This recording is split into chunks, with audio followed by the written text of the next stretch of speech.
ஓயாத உழைப்புக்கு உருவம் கேட்டோம் என்றால் உலகத்திலே இருக்கிற அத்தனை பேரும் தளபதியின் பெயரைத்தான் சொல்லுவார்கள். சாயாத இமயம் எங்கே இருக்கிறது என்று கேட்டால், சாயாத இமயத்திற்கு ஈக்குவலாக ஏதாவது வேணும்னு கேட்டால் தளபதியினுடைய புகழை சொல்லலாம். அந்த அளவுக்கு இந்த பகுதியினுடைய இந்த தேசத்திற்காக தன்னை முழுமையாக அர்ப்பணித்து கொண்டு பணியாற்றி கொண்டிருக்கிற முதல்வர் அவர்கள் திராவிட தேசத்தின் தலைவராக, திராவிட இனத்தின் காவலராக, தமிழினத்தின் தன்னிகரில்லா முதல்வராக, தனக்கு ஊமையில்லா தலைவராக, நம்முடைய தங்கத் தலைவருடைய பிறந்தநாள் பெருவிழா, உமிழ்நீரும் தமிழ்நீராய் சுரக்கும் வேர்களுக்கு தாய்ப்பால் ஊட்டிய பாட்டுடைய தலைவன் தளபதிக்கு பிறந்தநாள் பெருவிழா. இந்த நிகழ்ச்சிக்கு நம்முடைய மா சுப்பிரமணியம் அவர்கள் தலைமை தாங்கிறார்கள். உண்மையிலேயே மகிழ்ச்சி. எனக்கு மா சுப்பிரமணியத்து மேலே எனக்கு ரொம்ப மகிழ்ச்சி. கிட்டத்தட்ட நமக்கு சொந்தக்கார மாதிரி. நாங்கள் 2 பேரும் ஒரே மாதிரியாக கருப்பாக இருப்போம். எங்கே பார்த்தாலும் எங்களுக்கு வித்தியாசமே தெரியாது. மா சுப்பிரமணியம் அவர்கள் அகத்தினிலே தூய்மை, அன்பினிலே வாய்மை, வாழ்க்கையில் நேர்மை, வடிவத்தில் எளிமை, வலம் வருகிற பெருந்தகை நம்முடைய மா சுப்பிரமணியம் அவர்கள். நமக்கெல்லாம் பார்த்தீங்கன்னா நம்ம உடம்புல பார்த்தீங்கன்னா 10,000 கிட்டத்தட்ட 10,000 கோடி நரம்புகள் நம்ம உடம்புல இருக்குது. உங்கள் உடம்புல, என் உடம்புல, இங்கே இருக்கிற எல்லார் உடம்புல 10,000 கோடி நரம்புகள் இருக்குது. அதை வரிசைப்படுத்தி பார்த்தீங்கன்னா கிட்டத்தட்ட 90,000 மைல் நீளம் ஒவ்வொருத்தவங்களுக்கும் இருக்குது. ஆனால் நமக்கு எல்லாருக்கும் அப்படி இருக்குது. மா சுப்பிரமணியத்துக்கு மட்டும் கிடையாது. ஏன்னா 50 கிலோ இரும்பு மட்டும் அவனுடைய உடம்பிலே இருக்கிறது. உலகத்தில் அது மாதிரி பார்க்கவே முடியாது. அதனிடத்து என்னுடைய உறவினர் இறந்துட்டான். மா சுப்பிரமணியத்தோடு 2 பேரும் போனாங்க. அவன் இறந்துட்டான். நாங்கள் கூட மா சுப்பிரமணியம் உயிரோடு வருவார்னு நாங்கள் எதிர்பார்க்கவே இல்லை. ஆனாலும் அதற்கு பிறகு எழுந்து நின்று தன் உடம்புல முழுக்க இரும்பு தான் இருக்குது.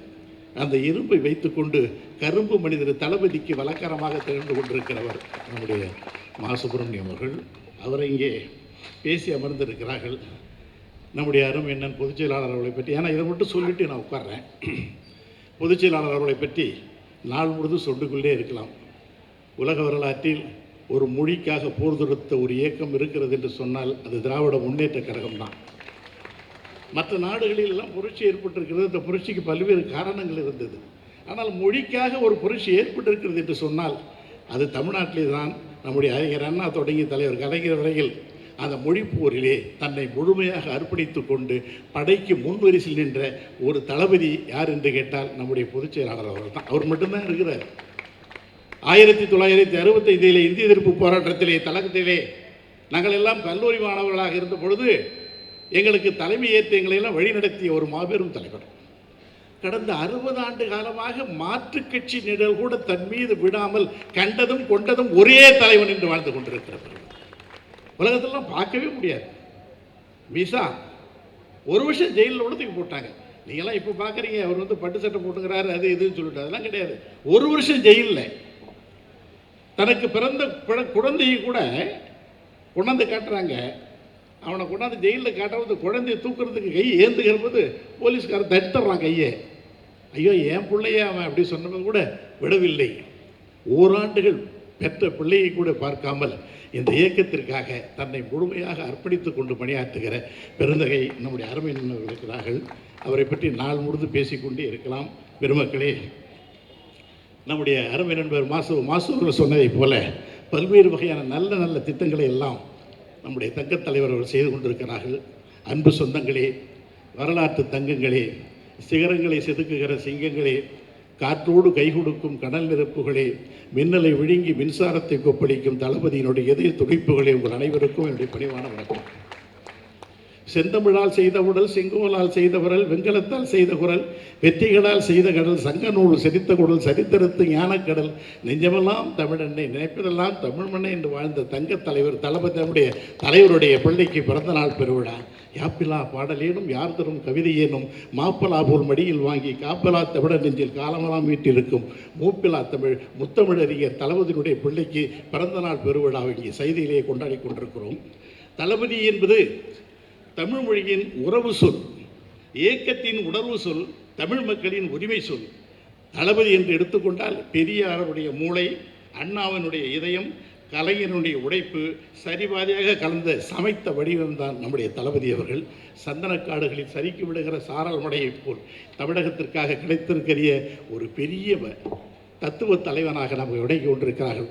வானவில்லுக்கு வளைகாப்பு நடத்துகிற ஒரு வசந்த காலத்தில் தளபதிக்கு பிறந்தநாள் பெருவிழாவை கொண்டாடி கொண்டிருக்கிறோம். வண்ண கலையழகு வற்றாத சிலையழகு தம்பியரின் படையழகு கொண்ட தளபதிக்கு பிறந்தநாள் பெருவிழா. பூமணக்கு பாமளக்க புது பொங்கல் நெய்மடக்க வாயார மனதார தளபதி இன்னும் ஒரு 1000 ஆண்டுகள் வாழ வேண்டும் என்று அத்தனை பேரும் நாம் இருந்தோம். ஏனென்றால் அள்ளித்தருவதில் அட்சய பாத்திரமாக கற்றுக் கொடுப்பதில் கவிதை கொடுப்பதும் எடுத்துக் கொடுப்பதும் எதை கொடுத்தாலும் தமிழத்திற்கே என்று சொல்லி மஞ்சள் நிலவாய் மாந்தளிக்கிற மனை தேடி வந்திருக்கிற அந்த தங்க தலைவருக்கு பிறந்த நாள் பெருவிழா. நெஞ்சில் நிறைந்த நிறைநாள் நேசன், நெஞ்சில் நிறைந்த நிறைநாள் நேசன், தென்புல தமிழின் தெம்மாங்கு அறிஞன், மயங்க வைக்கிற மந்திர தமிழால் ஆன்மாவை அந்தி வானத்தில் ஆட வைக்கிற அழகு தமிழால் தமிழகத்தை ஆண்டு கொண்டிருக்கிற அந்த தத்துவ தலைவனுடைய பிறந்த நாள் பெருவிழா. நம்முடைய பெருமக்கள் எல்லாம் என்று சொல்கிற போல முழு இந்தியாவும் குடிந்து முத்தமிடுகிற தலைவர் தளபதி அவர்கள். இந்தியாவிலே இருக்கிற ஒரு டாலஸ்ட் லீடர் யாருமே இல்லை. இந்தியாவிற்கு வழிகாட்டுவதற்கு ஒரு தலைவன் தமிழ்நாட்டிலே இருந்து தோண்டி இருக்கிறான் என்று வடநாட்டிலே இருக்கிறவன் நினைத்து பார்க்கிறான். ஆகவே இந்தியாவிற்கு தலைமை ஏற்று நடத்த வேண்டிய தகுதி படைத்த ஒரு தங்க தலைவனுக்கு பிறந்த நாள் விழாவை நாம் கொண்டாடி கொண்டிருக்கிறோம். பனித்துளியை விட பரிசுத்தமான தலைவனுக்கு பிறந்த நாள் பெருவிழா. உலகத்தில் இப்படிலாம் ஒரு முதலமைச்சரை பார்க்கவே முடியாது. 4 ஆண்டுகள் எந்த கரைகளும் இல்லாமல் இந்த ஆட்சியை இந்த ஆட்சி சக்கரத்தை நடத்தி கொண்டிருக்கிறார்கள். ஒவ்வொரு முதலமைச்சரும் முதலமைச்சரான ஒரு வருஷம் முதல் வருஷம் 2வது வருஷம் 3வது வருஷமே ஊழல் குற்றச்சாட்டிலே மாட்டி தவித்துக் கொண்டிருக்கிறார்கள். பரிசுத்தமான தலைவராக பரிசுத்தமான ஆட்சியை நடத்தி கொண்டிருக்கிற அந்த தங்க தலைவருக்கு பிறந்த நாள் பெரிய விழா. ஒரு கையில் சூரியனும் ஒரு கையில் சந்திரனையும் வைத்துக்கொண்டு 2ற்கும் திசைகளை தீர்மானிக்கிற தலைவராக நம்முடைய தங்க தலைவர்கள் வந்து கொண்டிருக்கிறார்கள். சூரியனோடு சொக்கட்டான் ஆடுகிற தலைவன் உலகத்தில் பார்க்கவே முடியாது. சூரியனோடு சொக்கட்டான் ஆடுகிற தலைவர். சூரியனில் நெருப்படுத்து சூழ்ச்சிகளை முறியடித்து எரிமலையில் நெருப்படுத்து ஏழைகளுக்கு உணவளிக்கிற ஏந்தலுக்கு பிறந்த நாள் பிடித்தது. தங்கத்தை காலாலே தள்ளிவிட்டு தவிட்டை விட்டு முதட்டில் வைத்துக் கொள்ளுகிற மாடப்புறாவை போல் தமிழகத்தை காந்து விடுகிற அந்த தங்க தலைவருக்கு பிறந்தநாள் பெருவிழா. தாயின் கருவறையிலே தான் படித்த செந்தமிழில் கோயில் கருவறையில் கொண்டு வந்த உத்தம தலைவனுக்கு பிறந்தநாள் பெருவிழா. ஒட்டும் மடையிலும் கொளுத்து வெயிலிலும் ஒரு புது உலகை காண புறப்பட்டிருக்கிற உலகத்தில் 8வது அதிசயம் தலைவர் தளபதி அவர்கள். அவருக்கு பிறந்தநாள் பெருவிழாவை இங்கே கொண்டாடி கொண்டிருக்கிறோம். தான் வெயிலிலே வாடினாலும் மக்கள் மழையிலே நனைந்தாலும் தன்னை உயர்த்தி மக்கள் வாடாமல் நனையாமல் காக்கும் வெண்குட்டை தலைவராக தளபதி அவர்கள் தெரிந்து கொண்டிருக்கிறார்கள். அந்த தங்க தலைவருக்கு பிறந்தநாள் பெருவிழா. பெருமக்கள் எல்லாம் என்னை சொன்னதை போல நாள் முழுதும் பேசிக்கொண்டே இருக்கலாம். அவர் ஆற்றியிருக்கிற சாதனைகளை நாள் முழுவதும் நடத்தி கொண்டே இருக்கலாம். ராஜராஜ சோழன் தஞ்சையிலே ஒரு மிகப்பெரிய கோயிலை கட்டினார். அந்த கோயில் தன்மான கோயில். அந்த கோயில் ஏன்னா அந்த கோயில் மட்டும் அந்த கோயிலில் இன்றைக்கு வரையில் சூரியன் கீழே படவே படாது. ஒரு தன்மான கோயில் என்று சொல்லுவார்கள் தஞ்சை கோயில். அது ஆயிரக்கணக்கான சிலைகளை வைத்தான் அந்த ராஜராஜ சோழன். ஆனால் தன்னுடைய சிலையை அங்கே வைக்க மறந்துட்டான். தன்னுடைய சிலையை அங்கே வைக்கக்கூடாதுன்னே சொல்லிட்டான். அப்படித்தான் நம்முடைய முதலமைச்சர் அவர்கள் ஆட்சி பொறுப்பேற்று பல்வேறு வகையான நல்ல நல்ல திட்டங்களை எல்லாம் கொண்டு வந்தாலும் முதல்வர் மருத்துவ இல்லம் தேடி கல்வி இப்படி பல்வேறு வகையான எவ்வளவோ திட்டங்கள் ஒரு திட்டத்திற்கு கூட தன்னுடைய பெயரை வைக்கக்கூடாது என்று சொல்லி ஒரு ஆட்சி தேரை நடத்தி கொண்டிருக்கிறார் என்று சொன்னால் உலகத்தில் எங்கப்பா பார்க்க முடியும்? எப்படிப்பட்ட ஆட்சி தமிழகத்தில் நடைபெற்றுக் கொண்டிருக்கிறது? மகாமகா நடந்தது. நான் போயிருந்தேன், மனசு கேட்கல. ஏன்னா 144 வருஷத்துக்கு ஒரு தடவை நடக்குதுன்னு சொன்னாங்களேன்னு சொல்லிட்டு மகாமகத்துக்கு போனேன். 66 கோடி பேர் வந்தாங்க. அங்கே பார்த்தீங்கன்னா கடுமையான கூட்டம். எங்கள் பார்ப்பது நல்ல ஏற்பாடு பண்ணி வச்சுருந்தாங்க, கடுமையான கூட்டம். நானும் போய் அந்த தண்ணி ரொம்ப அழுக்காக இருந்தது, வேறு வழி இல்லாத 144 வருஷத்துக்கு ஒரு தடவை நானும் குடிச்சிட்டு வந்தேன். எனக்கு இருக்கிற பந்தமெல்லாம் எல்லோரும் வந்தார்கள். நம்முடைய பாரத பிரதமர் வந்தார்கள், எல்லா அமைச்சர்களும் வந்தார்கள். இந்த நாட்டிற்கு தலைவராகிற ஜனாதிபதி மட்டும் அங்கே வரலப்பா. ஏன்னா தாழ்த்தப்பட்டவர், அவரை அங்கே அனுமதிக்கவில்லை. இதற்கு காரணம் புரியவில்லை. என்னுடைய வருத்தம் எல்லாம் அங்கே ஒரு தந்தை பெரியார் அவர்கள் பிறக்கவில்லை. அங்கே திராவிட ஆட்சி நடத்துகிற தளபதி அங்கே இல்லை. கோவிந்த் ஜனாதிபதியாக இருந்தார்.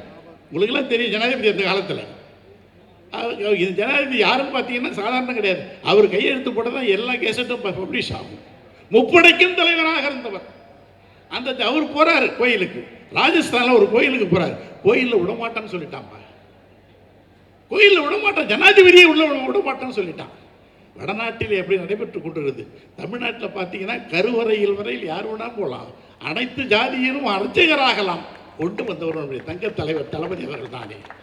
ஆகவே அவரை பற்றி நாள் முழுவதும் சொல்லிக்கொண்டே இருக்கலாம். இங்கே அவரை பற்றி பேசுவதற்கு இங்கே இருக்கிற எல்லாரோட நம்முடைய பொதுச் செயலாளருக்கு மட்டும்தான் தகுதி உண்டு.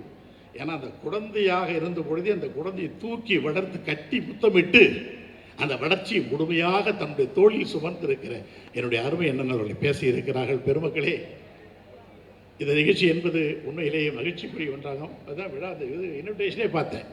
மா சுப்பிரமணியம் எதை செய்தாலும் ஒரு புதுமையான ஒரு புதுமையை புகுத்துகிற ஒரு ஆற்றல் வாய்ந்த அமைச்சராக எப்பொழுதுமே தன்னை அமைச்சராகவே நினைச்சது கிடையாது.